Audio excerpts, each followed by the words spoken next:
बोले सूरतनाथ भगवान की जय। परम पूज्य चर्या शिरोमणि आचार्य विश्व सागर जी महाराज की जय। परम पूज्य मुनिश्री 108 सुप्रभु सागर जी महाराज की जय। परम पूज्य मुनिश्री 108 प्रणीत सागर जी महाराज की जय। 3 करोड़ करोड़ मुनि महाराजों की जय। आदरणीय महान भाव, आज हम यहाँ पर समीचीन विकल्पों का समाधान के कार्यक्रम में हम सब लोग एक कार्यक्रम देख रहे हैं। हमारे बहुत से श्रद्धालुओं ने आज वर्तमान में आदमी की भागादौड़ी में हजारों विकल्पों का दिमाग में आना जाना लगा रहता है, किंतु उनकी सही दिशा क्या है, हमें किस रास्ते पर चलना है, ये हमें पूज्य मुनिश्री के मुखारबिंद से हम अपने विकल्पों का समाधान का चयन करेंगे। आज बहुत से लोगों ने अपने विकल्प यहाँ पर ऑनलाइन के माध्यम से भेजे हैं। आज हम इनका समाधान पूज्य मुनिश्री के मुखारबिंद से अपने विकल्पों का समाधान सुनेंगे। नमो अरिहंतारं, नमो सिद्धारं, नमो आर्यारं, नमो अध्यायारं, नमो लोहे सावसारं। बोलो पंच परमेष्ठी भगवान की जय। मैं आप सभी के विकल्पों के समाधान के लिए परम पूज्य मुनिश्री 108 प्रणीत सागर जी महाराज के पावन चरणों में त्रिकाल नमोस्तु निवेदन करते हैं कि मुनिश्री आज जो भी विकल्प आए हुए हैं उन्हें पूज्य मुनिश्री के समक्ष रखकर उनका समाधान कराने की कृपा करें। नमोस्तु नमोस्तु नमोस्तु। ललितपुर उत्तर प्रदेश से चंचल जैन पहलवान महाराज श्री के चरणों में त्रिवार नमोस्तु भक्ति निवेदन करते हुए कह रहे हैं, महाराज जी आपने जो 4 प्रकार के देव बताए थे, देवादिदेव, देव, अदेव और कुदेव, उनमें देवादिदेव तो जो होते हैं वो निश्चय सम्यक दृष्टि ही होते हैं, लेकिन शेष देवों में हम सम्यक दृष्टि किसे माने? क्या जो तीर्थंकर भगवान के यक्ष यक्षिणी आदि हैं, हम उनको सम्यक दृष्टि की पहचान कर सकते हैं क्या? हमारे समीचीन विकल्प का सम्यक समाधान करने की अनुकंपा करें। नमोस्तु महाराज जी, नमोस्तु। बहुत अच्छा प्रश्न है आपका। हमने पंचास्तिका की कक्षा में 4 प्रकार के देवों की व्याख्या समझी थी। उन 4 प्रकार के देवों में सबसे पहले जो देवादिदेव अरिहंत भगवान हैं वे, दूसरे जो स्वर्गों में निवास करते हैं जो 4 निकाय के होते हैं वे दूसरे प्रकार के देव, तीसरे जो विपरीतता को प्राप्त हो चुके हैं वे कुदेव, और जिनमें देवत्व ही नहीं है ऐसे को देव मान लेना यह अदेव की श्रेणी में आता है। आपका ये प्रश्न है कि क्या अरिहंत देव सम्यक दृष्टि होते हैं? मैं तो कहता हूँ जो सम्यक दृष्टि होता है वही अरिहंत देव या देवादिदेव बन सकता है। ये तो बात आपने स्वीकार की कि अरिहंत देव सम्यक दृष्टि होते हैं। सम्यक दृष्टि की बात हमारा प्रश्न, आपका प्रश्न ये था कि जो दूसरे प्रकार के देव, जो चतुर्निकाय के देव कहे गए हैं, वे चतुर्निकाय के देव क्या सभी सम्यक दृष्टि होते हैं? ये बात बहुत अच्छे से समझनी होगी। जो 2 प्रकार के, दूसरे प्रकार के जो देव स्वर्गों में आदि स्थानों में रहते हैं, तो पहले तो उनके 4 प्रकार आप समझ लेना। कौन से देव? जो स्वर्ग आदि में रहने वाले देवादि देव के चरणों में जो नतमस्तक है, ऐसे 4 प्रकार के देव है, भवनवासी, व्यंतर, ज्योतिष और फिर वैमानिक।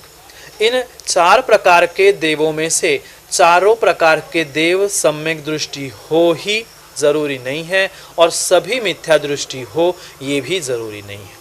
आपका और थोड़ा सा आगे जाके प्रश्न ये था कि जो अरिहंत भगवान के, देवाधिदेव भगवान के जो यक्ष यक्षिणी आदि है, क्या वे सभी मिथ्या दृष्टि हो सकते हैं?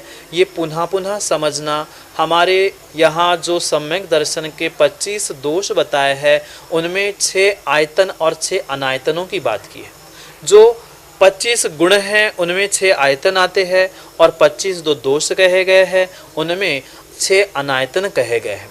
6 अनायतनों में 3 देव, शास्त्र और गुरु और उनको मानने वाले, ऐसे 6 आयतन और 6 अनायतनों की व्याख्या है। जो सच्चे देव शास्त्र गुरु को मानते हैं वे स्वयं आयतन हैं और जो सच्चे देव शास्त्र और गुरु को नहीं मानते हैं वे अपने में ही अनायतन हैं।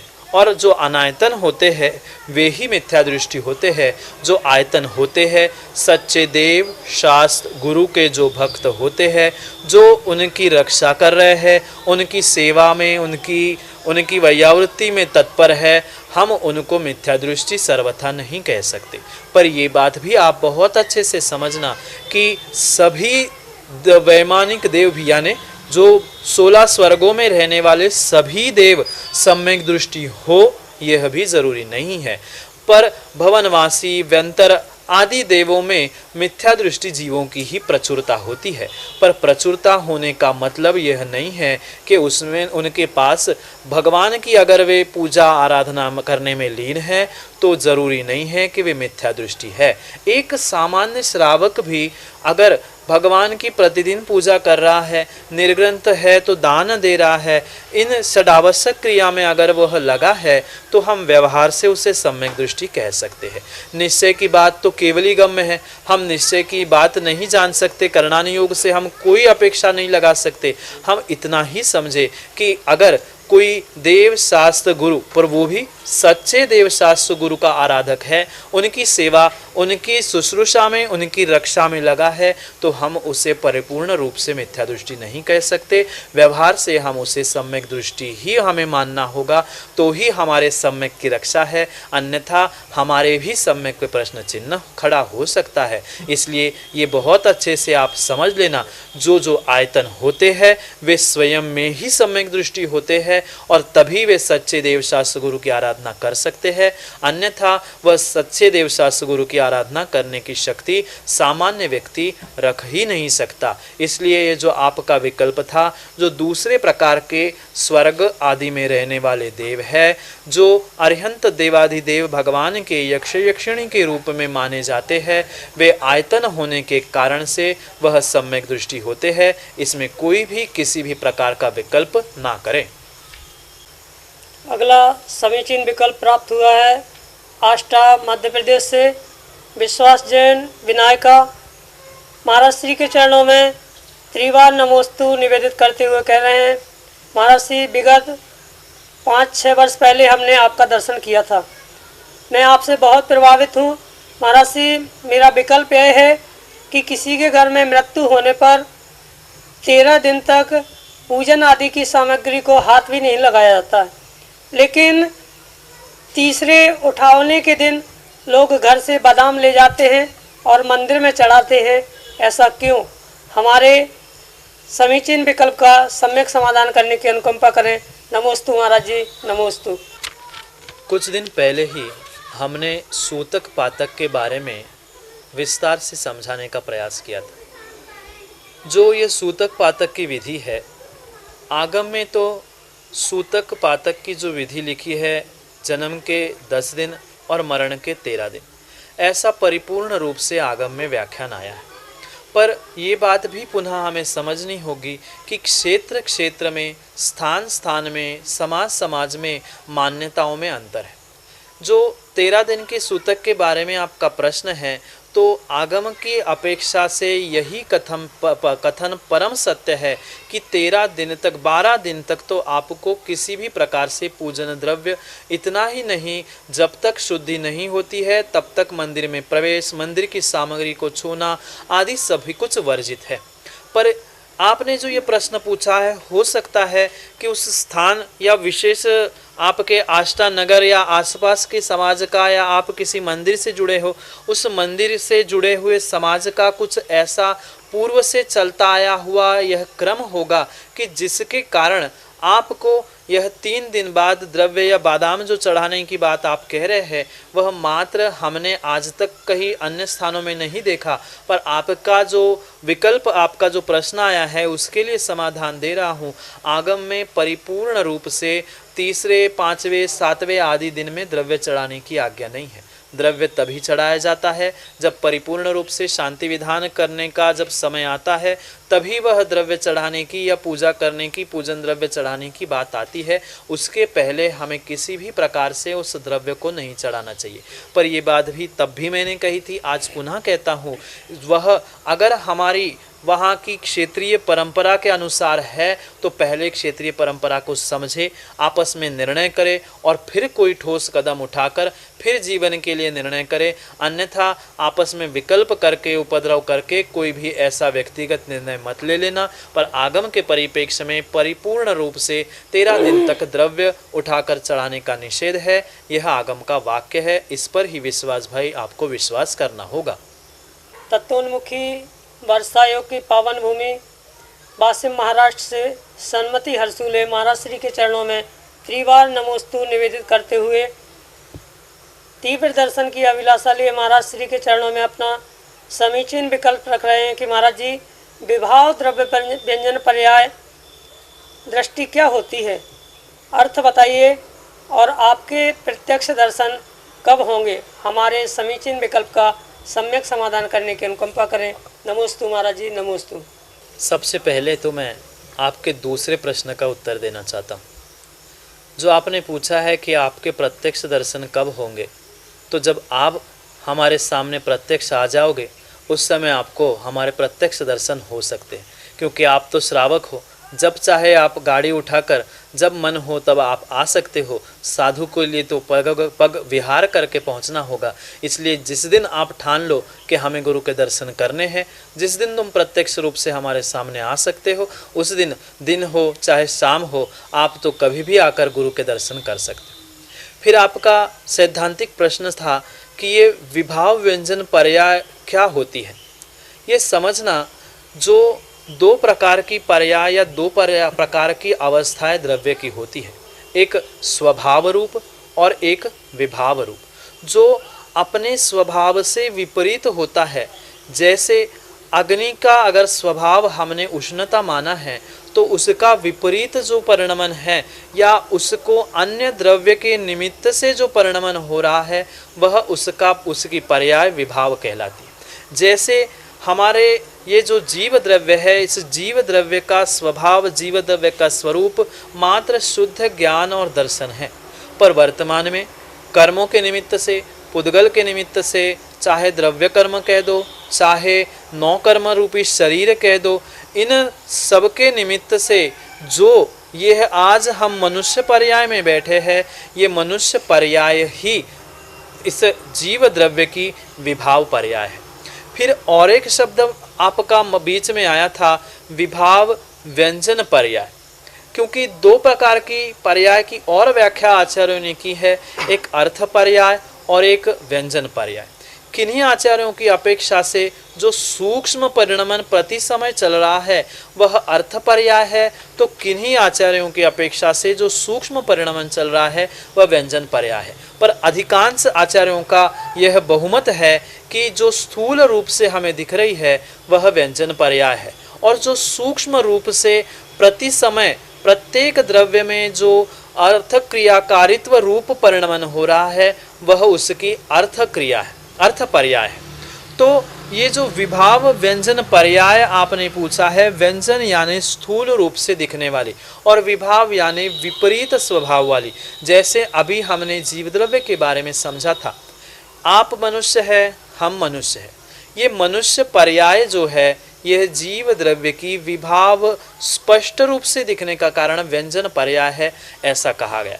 इस बात को पुनः आप विशेष रूप से अगर समझना चाहते हो तो आलाप पद्धति आदि जो विशेष ग्रंथ है नए चक्र आदि विशेष ग्रंथ है, उनको आप जितना विशेष पढ़ोगे उतना ही विशेष उसके बारे में और विस्तार से आप समझ पाओगे।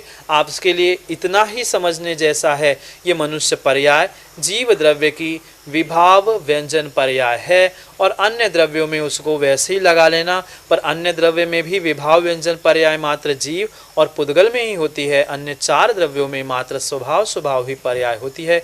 विभाव पर्याय मात्र जीव और पुद्गल में ही होती है। ये मनुष्य पर्याय ही जीव द्रव्य की विभाव व्यंजन पर्याय है। और पुनः पहले दूसरे प्रश्न पे आते हैं कि दर्शन की बात थी। जब आप इच्छा करो, प्रबल इच्छा जब होगी, वह आपको गुरु के दर्शन भी साक्षात रूप से हो जाएंगे।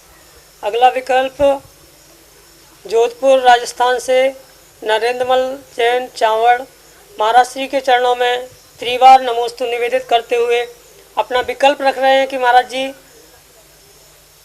भगवान महावीर स्वामी ने मोक्ष के पूर्व कौन सी तपस्या की थी एवं संलेखना संथारा की थी तो कितने दिन का? हमारे समीचीन विकल्प का सम्यक समाधान करने की अनुकंपा करें। नमोस्तु महाराज जी, नमोस्तु। भगवान वर्धमान स्वामी ने जब निर्वाण प्राप्त किया था, निर्वाण प्राप्त करने से पहले उन्होंने सबसे बड़ी तपस्या जो हमारे आगम में और पूर्व तीर्थंकरों ने प्राप्त की थी, वह एकमेव ध्यान है। और उस ध्यान के भी जो एक एक चढ़ते पाए थे, उन चढ़ते पायों को तीर्थंकर वर्धमान स्वामी ने प्राप्त किया था।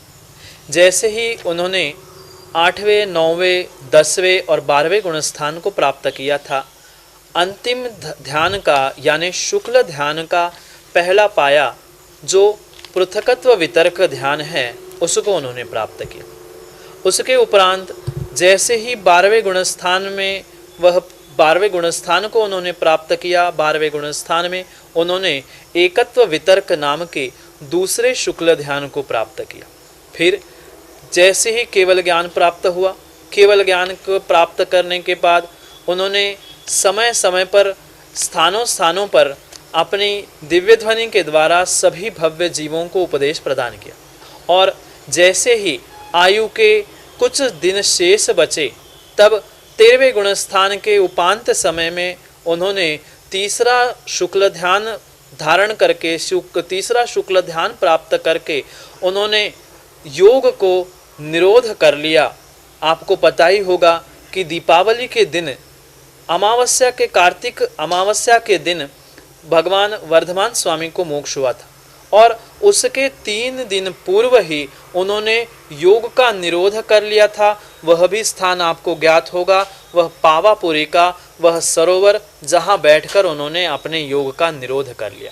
जो बादर योग था उसे सूक्ष्म योग में परिवर्तित करते हुए उन्होंने 14वें गुणस्थान को जैसे ही प्राप्त किया, और 14वें गुणस्थान को प्राप्त करके मात्र 5 ह्रस्व अक्षर अ, इ, उ, ऋ, लिली मात्र इतने समय में ही उन्होंने चौथा जो शुक्ल ध्यान था, उस शुक्ल ध्यान के चौथे पाए को यानी चौथे शुक्ल ध्यान को प्राप्त करके उन्होंने निर्वाण प्राप्त कर लिया। तीर्थंकर भगवान को संलेखना, संथारा, समाधि आदि कोई लेने की आवश्यकता नहीं होती। वे अपने केवल ज्ञान को प्राप्त करने के बाद जैसे ही योग का निरोध करते हैं, किसी का 1 दिन का समय है योग निरोध का, किसी का 3 दिन का, योग निरोध का समय कम अधिक हो सकता है, पर वहाँ ना उन्हें संलेखना लेनी पड़ती है, ना संथारा ग्रहण करना पड़ता है, ना समाधि करनी पड़ती है। जो केवली भगवान होते हैं वह प्रत्येक केवली भगवान का पंडित ही मरण होता है। उनके लिए अगर समाधि संलेखना की बात कहे तो वह पंडित मरण या बाल पंडित मरण आदि की नीचे की श्रेणी में आ जाएगा, पर तीर्थंकर भगवान का परिपूर्ण रूप से पंडित ही मरण होता है। इसलिए उनको संथारा, संलेखना आदि किसी की आवश्यकता नहीं होती। वो योग का निग्रह करते हैं, और जैसे योग का निग्रह करते हैं आयु के निषेध खिर जाते हैं, सभी शेष 4 आघातीय कर्मों का नाश हो जाता है, अंतिम शुक्ल ध्यान पूर्ण होता है। वह भी तीर्थंकर भगवान भी अरिहंत अवस्था से सिद्ध बन जाते हैं, अन्य नहीं, अन्यथा नहीं। रोज ही गुरु की माथे से लगा लेना, कई संकट टल जाएंगे, ये तो आजमा लेना। बोलिए चलिए श्रोमणी आचार्य विश्व सागर जी महामंडराज की जय। आदरणीय महानुभाव, अब हम अपने समीचीन विकल्पों का समाधान पूज्य मनीश्री के मुखारबिंद से सुन रहे थे और अपनी जो मन में शंकाएं थी उनका समाधान किया। यदि आप भी इस कार्यक्रम से जुड़ना चाहते हैं तो फौरन फोन उठाइए और नंबर मिलाइए 0807075488811। दूसरा नंबर है 07415306441। आप अपने विकल्प हमारे पास व्हाट्सएप मैसेज ऑडियो मेल द्वारा भी भेज सकते हैं। हमारा मेल भेज सकते हैं आप SAMYAK सम्यक समाधान SAMADHEN। आप इस पर हमें अपना प्रश्न भेजें और अपने विकल्प का समाधान पूज्य मनीश्री के मुखारबिंद से हम लोग जानेंगे। आपको ये कार्यक्रम कैसा लगा आप अपनी राय भी भेज सकते हैं और पुनः कल इन विकल्पों के समाधान के साथ पुनः आपका मिलेंगे। जय जिनेंद्र, जय जिनेंद्र, जय जिनेंद्र। कार्यक्रम देखने के लिए हम सुप्रो वॉच यूट्यूब चैनल पर अपना कार्यक्रम देख सकते हैं और अपने समाधान